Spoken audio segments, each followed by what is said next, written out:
Many students these days have a smartphone or a tablet computer.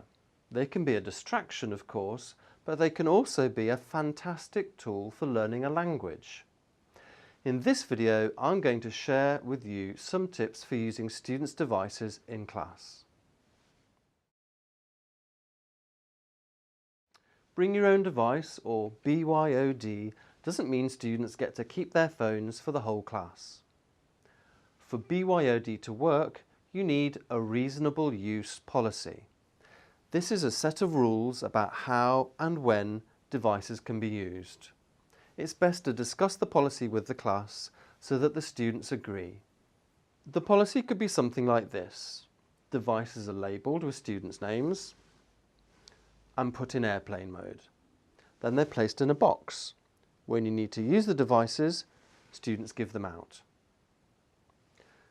There are opportunities for students to use their devices in most classes, and it's easier to do than you might think. And the good news is, for most activities, your students don't even need access to the internet.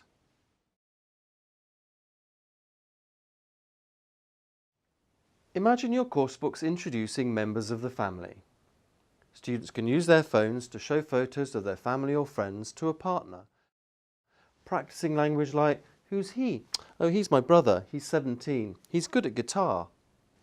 Of course, there's a lot of other language you might practice using students' own photos. For example, describing a photo using adjectives and nouns, or practicing the present progressive. Sometimes it's useful for students to take pictures in preparation for a class. Imagine you're teaching rooms and furniture. Before the lesson, ask students to take photos of rooms in their home. After they've studied the vocabulary, ask them to compare the photos to see how many of the items are in their photos.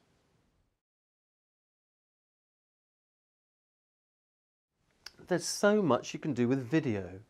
For example, you can ask students to make a video diary of their daily routine. Students share their video diaries in groups, saying things like, "We have breakfast at 7 o'clock. I like cereal." Video can help shy students, perhaps because they feel safe hiding behind a familiar device. Students often prefer to make a short video than to talk at the front of a class. Try it and see for yourself.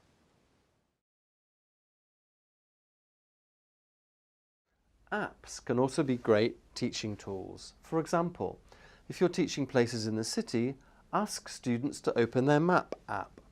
Features like Street View are great fun in class. All of a sudden the lesson comes alive as students say things like, "Look, this is my street, and across from my house there's a movie theatre."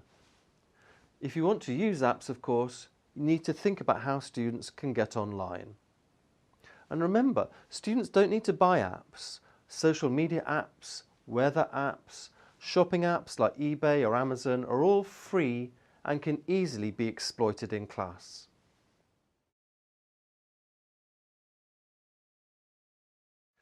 I've outlined a few simple examples of how to use devices in class to bring the language alive in a digital context. When I'm preparing my own classes, I always challenge myself to find a neat way of bringing the digital world into my lessons. Why don't you challenge yourself with digital and find out what works for you?